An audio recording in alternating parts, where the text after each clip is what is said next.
விபத்தில் 13 பேர் வந்து இறந்திருக்கிறார்கள். 25 கார்கள் எரிந்து நாசமாக இருக்குது. அதில் காயம்பட்ட கிட்டத்தட்ட 25-30 பேர் வந்து மருத்துவமனையில் இருக்காங்க. பிரதமர்கள் வந்து கொடியேற்றி வெற்றி வாகை சூடும் வகையில் வந்து பேருரையாற்றுவார்களே, அந்த செங்கோட்டையினுடைய வாசலை தகர்த்து இந்தியாவுக்கு ஒரு பெரிய பேரரசியை கொடுக்க வேண்டும் அப்படிங்கிற நோக்கத்தில் இது வந்து எய்ம் பண்ணப்பட்டதா? 6 மாத காலமாக திட்டமிட்டு ஒரு காரை வந்து விலைக்கு வாங்கி பொய்யான விலாசத்தில் அந்த கார் வந்து டிரான்ஸ்ஃபர் ஆகிற அளவுக்கு அவங்க வந்து ட்ராவல் பண்ணி அந்த காரையே ரெடி பண்ணியிருக்காங்க. இது எலெக்ஷன் வரும்போது மட்டும் இது மாதிரி குண்டுவெடிப்பு நடக்குது. இது பாஜக கூட பின்னணி இருக்கும்.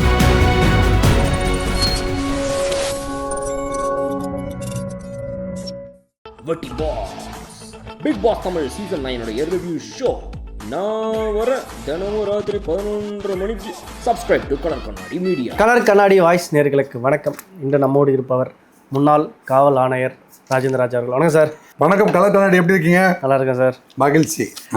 சொல்லுங்க. டெல்லியில் நடந்த பாஸ்ட் தான் வந்து இந்தியா முழுசும் பேச பொருளாக இருக்கு.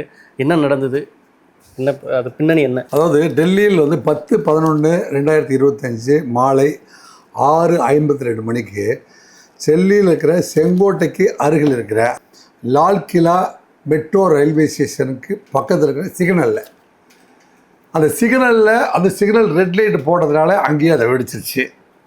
அப்படின்னா இந்த சிக்னலை தாண்டி அந்த வண்டி எங்கே போய் வெடிக்கணும்னு முயற்சி எடுத்துச்சு அப்படிங்கிறத பார்த்தோம்னா, அப்படியே லெஃப்டில் போய் லால் கிலா ரயில்வே ஸ்டேஷனில் சாயந்தரம் 6 to 7 அளவுக்கு அதிகமான கூட்டம் இருக்கும், அங்கே ஒரு பெரிய சேதத்தை உருவாக்க வேண்டும் அப்படின்னு பண்ணினாரா? இல்லை இந்த பக்கமாக போனோம்னா ஒரு ரெட் ஃபோர்ட்டில் வந்து நம்ம வருடம் வந்து குடியரசு தின விழாவில் வந்து பிரதமர்கள் வந்து கொடியேற்றி வெற்றி வாகை சூடும் வகையில் வந்து பேருரையாற்றுவார்களே, அந்த செங்கோட்டையினுடைய வாசலை தகர்த்து இந்தியாவுக்கு ஒரு பெரிய பேரரசியை கொடுக்க வேண்டும் அப்படிங்கிற நோக்கத்தில் இது வந்து எய்ம் பண்ணப்பட்டதா அப்படின்னு வந்து விசாரணையில் இருக்குன்னு வைங்களேன். இதில் 2ல் 1 தான் வந்து உண்மை. அவர் வெடிக்க நினைத்த இடத்துல வந்து அவர் போய் வெடிக்கலை. இருந்தாலும் இந்த வெடி விபத்தில் 13 பேர் வந்து இறந்திருக்கிறார்கள். 25 கார்கள் எரிந்து நாசமாக இருக்குது. அதில் காயம்பட்ட கிட்டத்தட்ட 25-30 பேர் வந்து மருத்துவமனையில் இருக்காங்க. இப்போ நம்ம பேசி கொண்டிருக்கிற பொழுது பார்த்திங்கன்னா, பிரதமர் மோடி அவர்கள் பூட்டான் சென்று அவசரமாக திரும்பி வந்து அந்த மருத்துவமனையில் இருக்கிற காயம்பட்ட நபர்களை விசாரித்து கொண்டிருக்கிறார். பாதிக்கப்பட்ட குடும்பத்திற்கு ஆறுதலை சொல்லிக் கொண்டிருக்கிறார். ஆக இந்திய வரலாற்றில் ஒரு முக்கிய நிகழ்வாகவும் இந்தியாவுடைய மிலிட்ரி மற்றும் விசாரணை ஏஜென்சிகளுக்கு ஒரு சவால் விடும் வகையில் வந்து இந்தியாவுக்கு நுழைந்து கிட்டத்தட்ட 6 மாத காலமாக திட்டமிட்டு ஒரு காரை வந்து விலைக்கு வாங்கி அந்த காரை வந்து 6 பேருக்கு ட்ரான்ஸ்ஃபர் பண்ணி 6வது வந்து ஒரு பொய்யான விலாசத்தில் அந்த கார் வந்து ட்ரான்ஸ்ஃபர் ஆகிற அளவுக்கு அவங்க வந்து ட்ராவல் பண்ணி அந்த காரையே ரெடி பண்ணியிருக்காங்க. இந்த ஐகான் காரே வந்து இவ்வளோ சதித்திட்டத்தோடு தான் வந்து வாங்கியிருக்காங்க. அந்த காரை வச்சு ஏற்கனவே அவங்க வந்து என்ன செஞ்சுருக்காங்க, ரெட் ஃபோர்ட்டுக்கும் ரூர்கலா ரயில்வே ஸ்டேஷனுக்கும் மற்றும் வந்து தீபாவளி சமயத்தில் எங்கே அதிகமாக மக்கள் கூடுகிறார்கள் அப்படிங்கிறதெல்லாம் வந்து ட்ரையல் பார்த்துருக்காங்க. அப்படின்னா இந்தியாவுக்குள்ளே ஒரு பெரிய சேதத்தை உருவாக்க வேண்டும் அப்படிங்கிற ஒரு திட்டத்தை ஜெய்ஷ்-இ-முகமது அப்படிங்கிற ஒரு பாகிஸ்தானிய தீவிரவாத அமைப்பு இந்த வெடி விபத்தை இந்தியாவுக்குள் நடத்தியிருக்கிறது அப்படின்னு தெரிய வருது. ஆக இது எலெக்ஷன் வரும்போது மட்டும் இது மாதிரி குண்டுவெடிப்பு நடக்குது. இது பாஜக கூட பின்னணி இருக்கும் அப்படின்ற மாதிரிலாம் சொல்கிறாங்க. எப்படி பார்க்குறீங்க? அதாவது பாஜகவுக்கு கூட இந்த தேர்தல் சமயத்தில் ஏதாவது ஒரு குண்டுவெடிப்பை நடத்தி அதில் வந்து திசை திருப்பதுனால பாஜகவுக்கு என்ன லாபம் வரும்னு நீங்கள் நினைக்கிறீங்க? இல்லை, எலெக்ஷன் டைம் மட்டும் ஒரு புல்வாமா தாக்குதலாக இருக்கட்டும், மற்ற பாகிஸ்தானுக்கும் இப்போ இந்தியாவுக்கும் நடந்துச்சு ரீசன்ட் வாராக இருக்கட்டும், இதெல்லாம் வந்து எதிர்க்கட்சிகள் இப்படியான குற்றச்சாட்டுகள் தான் செலுத்துகிறாங்க. இப்போ எதிர்க்கட்சிகள் சொல்கிற குற்றச்சாட்டை அவங்க கோணத்தில் பார்க்காம பாஜக ஆட்சிக்கே வரக்கூடாது, அந்த சமயத்திலலாம் வந்து நம்ம வந்து ஒரு சதி வேலையை நடத்தி பீகாரில் ஒரு பக்கம் எலெக்ஷன் நடக்குது. அதை ஒட்டி தான் இது ஒரு அதனால் வந்து ஒரு போலி தேச வெறியை உருவாக்குறாங்க அப்படின்ற மாதிரிலாம் குற்றச்சாட்டு வைக்கிறேன். தேச வெறியை உருவாக்கலை. இதனால வந்து சீர்குலைந்து போய் இந்த எலெக்ஷனில் வந்து பிஜேபி அரசாங்கமே வந்து சட்டம் ஒழுங்கு மெயின்டைன் பண்ண முடியல அப்படின்னு நினச்சி ஓட்டை மாற்றி போடட்டும் அப்படின்னு நினைக்கிறதுக்கு கூட வாய்ப்பு இருக்குது இல்லையா? இப்படியும் சிந்திக்கிறதுக்கு வாய்ப்பு இருக்கா இல்லையா? ஆக சிந்திப்பவர்கள் வந்து பல்வேறு கோணங்களில் வந்து இது சொல்லப்படுகிறது அப்படிங்கிறது ஊடகத்துக்கு தெரியும். ஆனால் இது என்ன நடந்திருக்குது அப்படிங்கிற உண்மையை வந்து நம்ம தேடி தேடி பார்க்கிற பொழுது இதில் வந்து இடம் தேர்வு செய்யப்பட்டது பார்த்திங்களா, அது வந்து பீகாரில் தேர்வு செய்யப்படவில்லை. சிறப்பில்லை. இந்த ஆட்கள், இந்த குற்றவாளிகளை பார்த்திங்கன்னா புல்வாமாவை சேர்ந்தவர்கள் 2 பேர். வந்து 2 பேரில் ஒருத்தர் வந்து பார்த்திங்கன்னா முதல்ல அக்யூஸ்ட் வந்து டாக்டர் முசாபில் கனி இருக்கார் பார்த்திங்களா, அவர் வந்து புல்வாமாவை சேர்ந்தவர். அவருடைய இந்த குண்டுவெடிப்பை நடத்தின டாக்டர் உமர் நபி 2 பேருமே புல்வாமாவை சேர்ந்தவங்க. இதில் வந்து டாக்டர் அதில் அகமது வந்து காஷ்மீர் குல்காமை சேர்ந்தவங்க. இவங்க எல்லாமே வந்து காஷ்மீரை சேர்ந்தவங்களாக இருக்காங்க. காஷ்மீர்லேருந்து இவங்க என்ன செய்கிறாங்க, ஃபரிதாபாத்தில் இருக்கிற அல்பாலா மருத்துவமனையில் டாக்டர்களாக வேலை பார்க்குறாங்க. ஃபரிதாபாத்லேருந்து ஈஸியாக வந்து டெல்லிக்குள்ளே வந்திருக்காங்க. டெல்லிக்குள்ளே வந்து பல இடங்களில் வந்து ட்ரையல் பார்த்துருக்காங்க. இன்றைக்கி மட்டுமல்ல, தேர்தலுக்காக. தேர்தல் அவங்களுடைய நோக்கமாக இல்லை அப்படிங்கிறதுலாம் வந்து இன்றைக்கி என்ஐஏவுடைய விசாரணையில் தெரிய வந்துச்சு. ஆனால் இது உளவுத்துறையோட ஃபெயிலர்னு ஒரு பக்கம் சொல்கிறாங்களே, அது வேணால் ஒரு 20% நீங்கள் சொல்வது ஏற்புடையதாக இருக்கலாம் அப்படின்னு நான் நினைக்கிறேன். அது என்ன 20%? 20% அப்படின்னா இவங்க வந்து 80% வந்து இவங்க வந்து ரொம்ப ஸ்ட்ராங்காக இருந்த போதிலும் இவங்க வந்து அவன் என்ன செய்யறாங்க, முக்கிய தலைநகரம் அது, இந்தியாவின் முக்கிய தலைநகரம் டெல்லி. இது மாதிரி 1996 இன்ன வரையும் ஒரு ரிப்போர்ட் கொடுக்குறாங்க. அப்புறம் இந்த சம்பவங்கள் நடந்துட்டு தான் இருக்கு. இல்லை 2000 வந்து 4 குண்டு வெடிப்பு நடத்திருக்காங்க டெல்லிக்குள்ளே. 2000 ஆண்டு நீங்கள் பார்லிமெண்ட்லேயே வந்து ஒரு வெடிகுண்டை நடத்துகிறாங்க. பார்லிமெண்ட்டில் வெடிகுண்டை நடத்துகிறாங்க. 2000 ஆண்டில் மட்டும் வந்து 4 வெடிகுண்டை வந்து டெல்லிக்குள்ளே நடத்தியிருக்காங்க. இவங்க யாருமே வந்து பீகாரை வந்து டார்கெட் பண்ணலை, பாட்னாவை டார்கெட் பண்ணலை, எந்த எலெக்ஷன் பூத்தையும் டார்கெட் பண்ணலை. அவங்க வந்து டார்கெட் பண்ணுறது இந்தியாவை டார்கெட் பண்ணியிருக்காங்க. அப்படிங்கிறத வந்து மக்கள் உணர வேண்டிய தருணம். இல்லைங்க, நம்மளை பொறுத்த வரைக்கும் ஊடகம் என்ன, இது பின்னாடி என்ன இருக்கும், என்ன நோக்கம், என்ன இருக்குன்னா, பின்னாடி நீங்கள் நல்லா பின்னோக்கி பார்த்தீங்கன்னா ஆர்டிகல் 370 தான் இருக்குது. ஸோ ஆர்டிகல் 370 வந்து ரிவோக் பண்ணலாமா வேணாமான்னு எல்லா கட்சிகளுமே வந்து ரெவ்யூவே பண்ணிகிட்டு இருந்தாங்க. ஒரு டிசிஷன் மேக்கிங்க்கு வரவே இல்லை. ஸோ பாரதிய ஜனதா கட்சி ஆட்சிக்கு வந்தபோது அவங்க வந்து 370 வந்து ரிவோக் பண்ணிவிட்டு அவங்க என்ன செய்கிறாங்க, உங்களுக்கு தனி மாநில அந்தஸ்து கொடுக்குறாங்க. இப்போ கூட வந்து அவங்க வந்து கேட்குறாங்களே, இப்போ இருக்கிற ஜம்மு காஷ்மீர் முதலமைச்சர் இருக்கார் இல்லையா, அவர் இந்தியாவோடு சேர்க்கப்பட்ட அந்த முதலமைச்சர், நீங்கள் இந்தியா கூட இருக்க விரும்புகிறீங்களா, பாகிஸ்தான் கூட இருக்க விரும்புகிறீங்களான்னா, இந்தியா வந்து ஒரு மதசார்பற்ற ஒரு ஜனநாயக குடியரசாக இருக்கிறதுனால, சமநல சமுதாயமும் சமய சார்பின்மையும் கொண்ட ஒரு மக்களாட்சியாக இருக்கிறதுனால இது வந்து ஒரு அரசியல் கட்டமைப்போடு இயங்கிட்டு இருக்குது.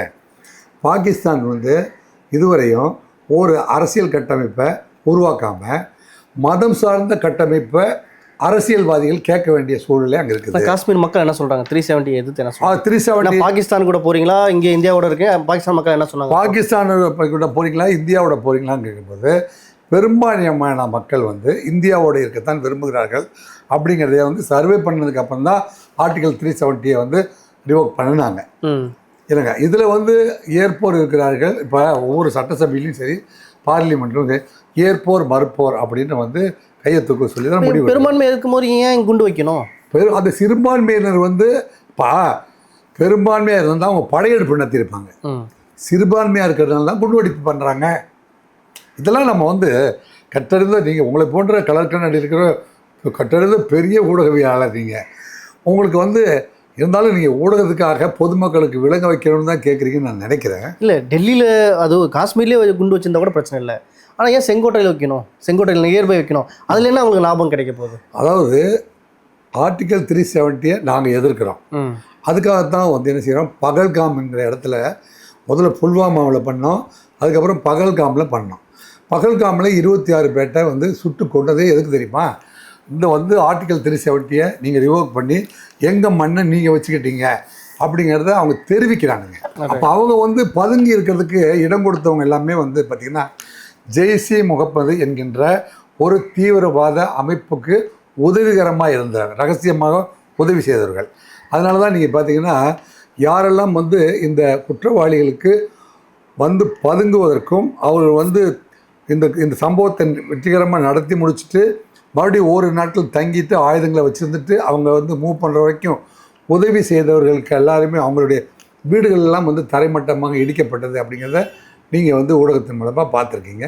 இந்த ஆப்ரேஷன் இந்த பகல்காம் தாக்குதலுக்கு பதிலாக 16வது நாள் இந்தியாவில் வந்து பொறுமையாக வந்து எல்லா படை தளபதிகள், முப்படை தளபதிகள், உள்துறை செயலாளர்கள், வெளிநாட்டு தூதுவர்கள் அத்தனை பேரையும் பல்வேறு நாடுகளுடைய வந்து ஒப்பீனியன் அத்தனை பேருமே கேட்டதுக்கு அப்புறம் தான் வந்து ஆப்ரேஷன் சிந்தூர் அப்படிங்கிறது ஒன்று நடத்தப்பட்டது.